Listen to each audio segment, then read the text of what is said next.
ये कहानी एक युवा आविष्कारक आर्यन की है, जो अपनी अद्भुत जिज्ञासा और महत्वाकांक्षा के लिए जाना जाता था।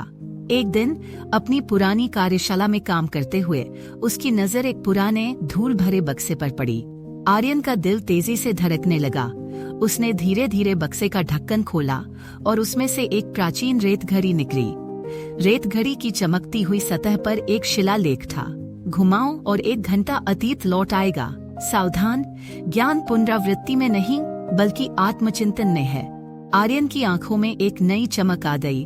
क्या यह जादू उसके जीवन की सभी समस्याओं का हल हो सकता है? आर्यन ने उत्साह में रेत घड़ी को घुमाया। अचानक उसने महसूस किया कि जो मॉडल उसने गलती से तोड़ दिया था वह ठीक हो गया था। उसकी खुशी का ठिकाना नहीं रहा। उसने इस जादू का उपयोग छोटे छोटे कामों को ठीक करने के लिए करना शुरू कर दिया। भूल चूक को सही करना, असहज बातचीत से बचना और असफल प्रयोगों को सफल बनाना। उसे लगा जैसे उसने अपनी हर समस्या का हल पा लिया हो। लेकिन एक दिन उसकी सबसे अच्छी दोस्त 12 वर्षीय रिया उससे नाराज होकर आई। महत्वपूर्ण प्रस्तुति की तैयारी कर रहे थे जिसे आर्यन भूल चुका था।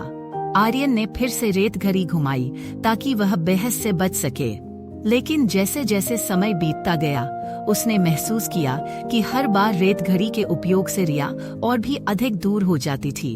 हर समय वापसी ने उसके रिश्तों को खोखला बना दिया था और वह सच्ची खुशी से वंचित होने लगा।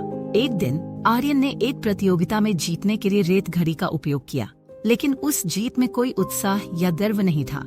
उसे ऐसा महसूस हुआ कि वह जीत अधूरी और अवांछनीय थी। उसने जैसे ही उस पल को ठीक से जीने के लिए फिर से रेत घड़ी घुमाई, वह टूट गई। एक अद्भुत रोशनी के साथ एक आवाज आई, सच्चा विकास अतीत को बदलने में नहीं बल्कि उसका सामना करने में है। अचानक आर्यन खुद को उस दिन पर पाता है जब उसने पहली बार रेत घड़ी देखी थी, लेकिन अब वह टूट चुकी थी।